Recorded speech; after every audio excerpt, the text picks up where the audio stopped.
You're never going to believe why I'm on this mountain overlooking Carlingford in County Louth. And come to think of it, I find it hard to believe myself, because I'm told that on this mountain, the little people really exist.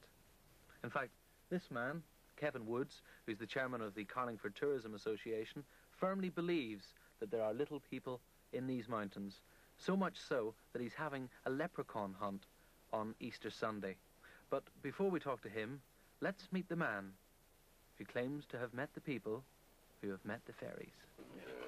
That man is P.J. O'Hare, a Carlingford publican who has in his possession the clothes of a leprechaun, which he said he found last December while working on Schleefoy Mountain, overlooking the village.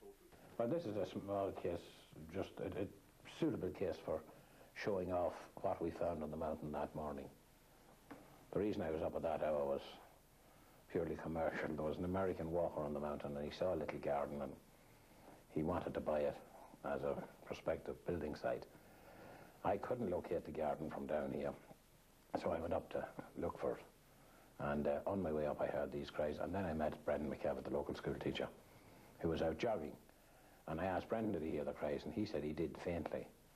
So I went along with him, and when we went over to a place called the Wishing Well, or Ginkell's Well, called after one of the commanders of the Williamite Army,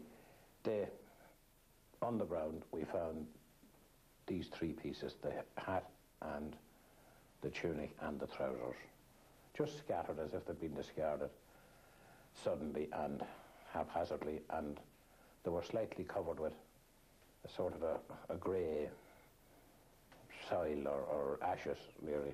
We had to clean them since, and beside them were the bones. So we just gathered everything up, and part of the ground was burned as well.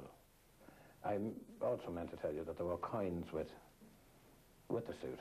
There were coins laying on the ground, 4 coins, which Brendan sent off to Dublin. And we haven't had a chance now to have had a complete exhaustive inquiry into the clothes or the coins, but the contact Brendan has with this authority, this Professor Moore, or Mr. Moore, is that the story has happened in other parts of Ireland where a leprechaun has been attacked by a demon who is challenging his ownership of the property, and the leprechaun then can throw off his clothes, and if you ever saw the film The Incredible Hulk, he can expand himself into a figure.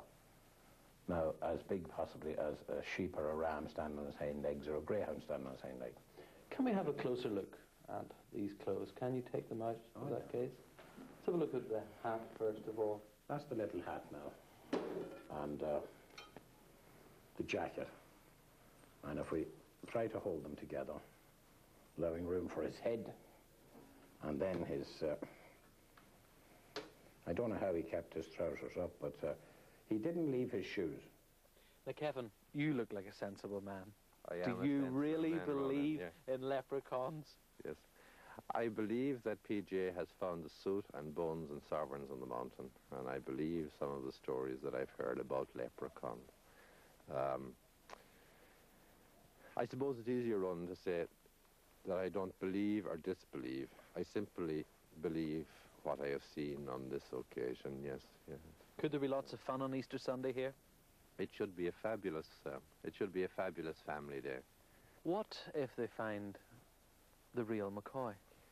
Well, this is a bonus from our point of view. We didn't want to say an awful lot about that, but we hope that with the sort of crowd that we would have on the mountain, that various artifacts would be picked up, and that would provide even more evidence and would substantiate PJ's story. Up the airy mountain, down the rushy glen, we daren't go a-hunting for fear of little men.